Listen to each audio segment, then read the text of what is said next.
Assalamualaikum warahmatullahi wabarakatuh. Sebelumnya izin memperkenalkan diri, nama saya Desri Zapania Putri dengan NPM 2331246 dari kelas IF23A. Di sini saya akan menjelaskan materi tentang pendahuluan pemrograman berorientasi objek, yaitu dengan tujuan pembelajaran, memahami konsep dasar dari pemrograman berorientasi objek, memahami perbedaan antar kelas dan objek, mampu membuat kelas diagram dan objek diagram, serta mampu membuat sebuah studi kasus sederhana yang menerapkan konsep PBO. Pemrograman berorientasi objek merupakan paradigma pemrograman yang berfokus pada objek-objek yang berisi data dan fungsionalitas untuk berinteraksi satu sama lain. Berbeda dengan pemrograman terstruktur yang lebih berorientasi pada fungsi, PBO memungkinkan pengembang untuk memodelkan entitas dunia nyata ke dalam kode. Manfaat utama PBO yaitu mudah dipahami atau model objek sangat mendekati bagaimana kita memandang dunia nyata. Contohnya seperti mobil, hewan, buku, dan lain-lain. Yang kedua ada modularitas atau program lebih terorganisir karena terbagi menjadi kelas dan objek. Yang ketiga ada pemeliharaan kode dengan pendekatan berbasis objek, kode lebih mudah untuk dirawat, diperbaiki, atau dikembangkan. Konsep dasar PBO terbagi menjadi dua yaitu kelas dan objek. Kelas adalah cetak biru atau template dari sebuah objek.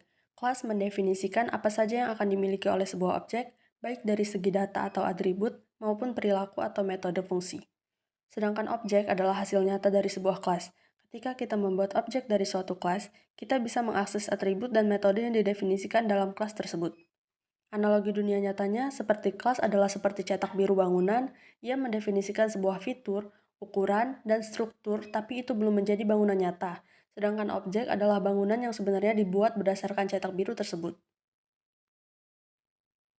Contoh studi kasusnya seperti definisi kelas atau mahasiswa. Kelas mahasiswa akan memiliki atribut yang mendefinisikan data penting seorang mahasiswa seperti nama, NIM, dan jurusan. Metodenya ada daftar dan bayar SPP. Sedangkan objek diagram akan mempresentasikan objek mahasiswa spesifik dengan nilai-nilai atribut yang sudah ditetapkan. Misalnya untuk objek mahasiswa 1, nama Desri Zapania Putri, NPM 2331246, dan objek mahasiswa 2 yaitu nama Abror Abdul Ghani dengan NPM 21312022. Untuk kesimpulan studi kasus, kelas mahasiswa didefinisikan dengan atribut yang menggambarkan data pribadi mahasiswa seperti nama, NIM, dan jurusan. Dan setiap objek mahasiswa akan memiliki nilai-nilai atribut yang berbeda, namun berbagi struktur dan metode yang sama. Sedangkan diagram kelas dan objek membantu untuk memvisualisasikan bagaimana kelas dan objek bekerja dalam sebuah program. Kesimpulannya, kita sudah mempelajari dasar-dasar pemrograman berorientasi objek, termasuk konsep kelas dan objek yang menjadi dasar dari PBO. Kita juga melihat bagaimana kelas diagram menunjukkan struktur dan hubungan antar kelas, dan objek diagram menggambarkan contoh nyata dari kelas tersebut. Kedua diagram ini membantu kita dalam memahami dan merancang sistem yang lebih besar. Selanjutnya, kita akan mempelajari konsep yang lebih lanjut seperti inheritance dan polymorphism, serta cara menggunakannya dalam pemrograman. Sekian materi dari saya, terima kasih. Wassalamualaikum warahmatullahi wabarakatuh.